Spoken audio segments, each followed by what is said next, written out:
కన్యరాశి, రాశాధిపతి బుధ భగవానుడు.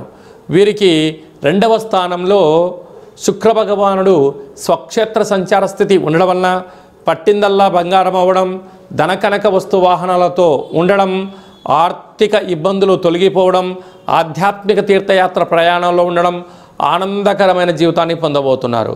ఏడాది తర్వాత ఆత్మకారకుడు రవి, రుణరోగ శత్రుకారకుడు కుజుడు, బుద్ధికారకుడు బుధుడు తృతీయంలో సంచారం చేయడం వలన అన్నదమ్ముళ్లతో, అక్కా చెల్లెలతో, తల్లిదండ్రులతో, గురువులతో సత్ప్రవర్తనగా ఉండగలిగినట్లయితే సుస్థిరమైనటువంటి ఆనందకరమైనటువంటి ప్రణాళికాబద్ధకరమైన జీవితాన్ని పొందబోతున్నారు.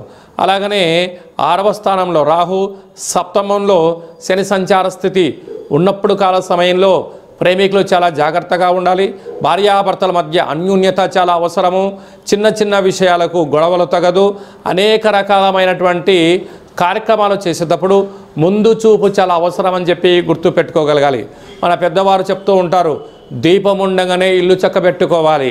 అలాగే వయసులో ఉన్నప్పుడు మాత్రమే ఏ కాలంలో, ఏ జాములో, ఏ సమయంలో ఏ పని ఎప్పుడు చేయాలనుకున్నారో వాటిని మానవ ప్రయత్నమన్నా చేసి వాటిని నెరవేర్చగలిగితే మీకన్నా అదృష్టవంతుడు ఎవరు లేరు అని చెప్పి కూడా గమనించగలగాలి.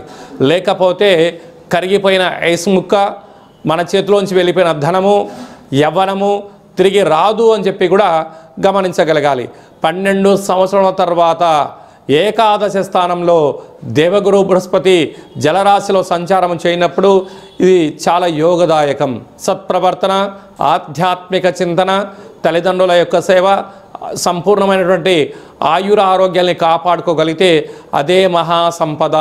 పెట్టుబడులు, ఆనందకరమైన జీవితాన్ని పొందబోతున్నారు.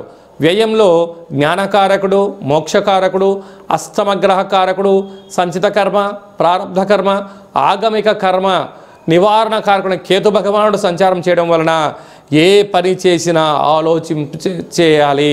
భోజనం తినేటప్పుడు కూడా పక్షులకు, జంతువులకు, జీవరాశులకు దానం చేయగలిగితే చాలా మంచి కాలము అని చెప్పి గమనించగలగాలి.